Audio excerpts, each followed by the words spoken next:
Audio Jungle.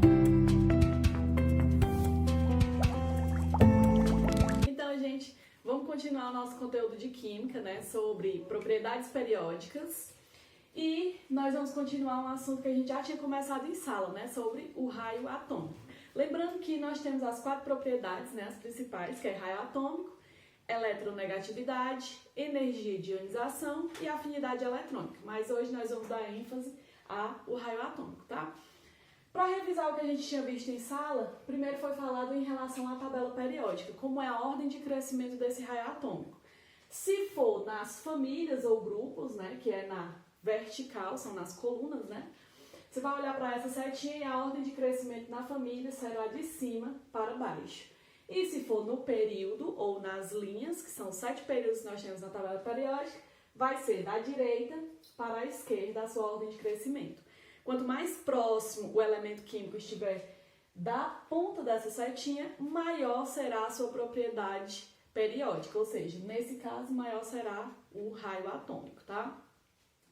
Em relação ao raio atômico, quando eles se encontram na mesma família, né, como é o caso aqui da nossa linha vertical, você sabe que nós temos 7 linhas. Então, quanto mais eu vou na distribuição eletrônica, 1s2, 2s2, quanto mais camadas esse elemento químico tem, maior será o seu raio atômico, certo? Mas, quando acontece de o elemento químico estar no mesmo período, na minha mesma linha, como que eu vou saber qual terá o maior raio atômico se eu não tiver isso daqui? Tá bom? Então, quando eles se encontrarem no mesmo período, nós vamos precisar fazer o quê? Primeiro, você vai observar, coloquei esse exemplo aqui, né, do berílio, que tem número atômico 4, e o boro, número atômico 5. Primeiro caso a se fazer, você vai ter que fazer a distribuição eletrônica. Então, feita a distribuição eletrônica do primeiro e do segundo, a gente verifica quem é a camada de valência, que é a mais distante do núcleo, né? Então, aqui no berílio é a 2s2, e no boro 2s2, 2p1. Para que eu preciso ver quem é a camada de valência? Para a gente poder calcular os F. O que é os F? Né? Os F é a carga nuclear efetiva, que vai determinar se o raio atômico daquele elemento químico é grande ou é pequeno. A gente só faz esse cálculo se a questão lhe der os elementos químicos que estão no mesmo período. Ou seja, no caso, o berílio está no segundo período e o boro também está no segundo período da tabela periódica, tá? Então, para a gente descobrir qual deles dois vai ter o maior raio atômico, a gente faz esse cálculo. Então, a carga nuclear efetiva é igual ao quê? Número atômico, que é representado pela letra Z, de aulas passadas, que a gente já viu, menos o S. Esse S significa número de elétrons internos. Por isso que a gente tem que pegar a camada de valência, porque a camada de valência, lembre, ela não é a camada mais distante do núcleo, mais externa.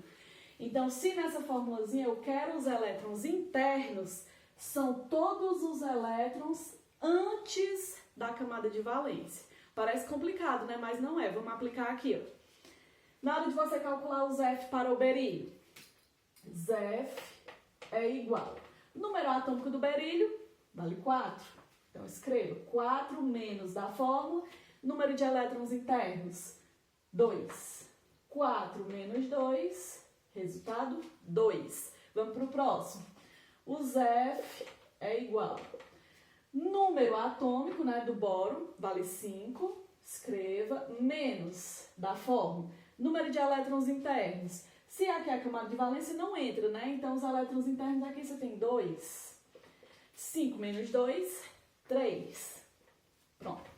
O valor do primeiro foi 2, o valor do segundo foi 3. Como que a gente sabe qual possui o maior raio atômico? Tem a regrinha, né?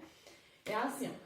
Quanto maior for a carga, ou seja, quanto maior for os F, menor será o nosso raio atômico. Porque o raio atômico ele é o inverso de todas as outras propriedades. Por exemplo, energia de ionização, afinidade eletrônica, eletronegatividade, se elas forem altas, se elas forem grandes, o raio atômico é pequeno, porque ele é o inverso de todas as outras, tá? Então, aqui no nosso caso, quanto maior for a carga, menor será o raio atômico. Então, no caso aqui, ó, você vai fazer um comparativo, né? Essa vale 2 e essa vale 3. Se no caso essa daqui é maior do que essa outra, então quanto maior a carga, maior os F, menor quem? O raio atômico. Então, desses dois aqui, esse possui o menor raio atômico, já esse outro aqui possui o maior raio atômico. Quer a prova como isso está correto? Tabela periódica. Se você tiver uma tabela periódica aí em casa, confira. O boro na tabela periódica, ele está mais ou menos bem por aqui, ó. E o berílio, ele está aqui. Se a gente ver na tabela periódica, ó, qual dos dois está mais próximo à pontinha da seta? É o berílio, né? Então, ele possui maior raio atômico, como evidencia aqui. Ele possui a menor carga, então, quanto menor os F, maior o raio atômico. Vamos aqui para o próximo exemplo, para saber se você está começando a entender, está ficando craque mesmo. Aqui, eu vou querer colocar na ordem decrescente de raio atômico, ou seja, do maior para o menor.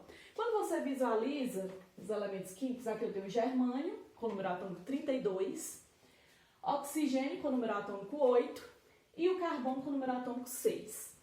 De cara, gente, tem um aqui que você não precisa fazer a distribuição eletrônica, porque o raio atômico dele vai ser muito grande quando você fizer a distribuição eletrônica. E a gente só faz esse cálculo se eles estiverem no mesmo período, né? Na mesma linha, para você saber quem tem o maior raio.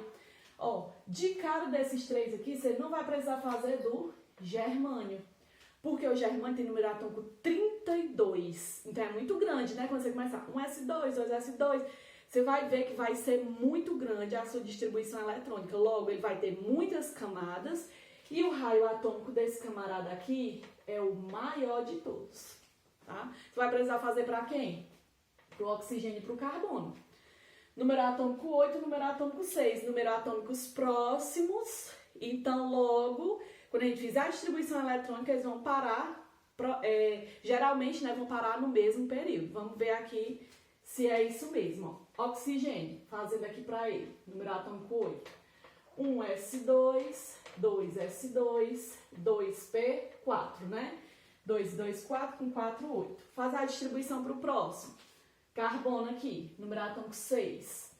1s2, 2s2, 2p2. 2 e 2, 4 e 2, 6. Sempre a perguntinha mais importante, né? Camada de valência.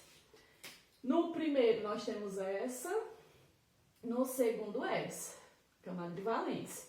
Olha aqui, ó, mesmo período, os dois, né? Então, para saber qual possui maior raio atômico, você aplica o cálculozinho da carga, né? Que é os F. Aplicando os F aqui no primeiro caso, né? Para o oxigênio. Os F é igual número atômico menos os elétrons internos. Então, o número atômico dele vale 8 menos os elétrons internos, ó, 2. 8 menos 2, 6. Foi o nosso primeiro resultado. Fazendo para o próximo. Carbono aqui, ó. Zf é igual número atômico pela fórmula menos elétrons internos. 6 menos 2, que são os elétrons internos, eu tenho 4. Hora de você fazer o comparativo para saber quem possui o maior raio atômico, né? Então, aqui, ó. No caso desses dois, quem possui o menor Zf? É o carbono. 4 é menor que 6, né? Então, quanto menor a carga, maior o raio atômico. Então, quem possui o raio atômico maior, no caso aqui, é o carbono. E, por fim, o oxigênio. Então, essa é a ordem decrescente de raio atômico. Eu espero que vocês tenham compreendido, tá? E qualquer coisa pode deixar aí nos comentários, pode perguntar. Em breve tem uma lista de exercícios para vocês que vou passar. E claro que a gente vai resolver tudo lá no presencial, tá bom? Beijo, até a próxima aula. Tchau! Stay back.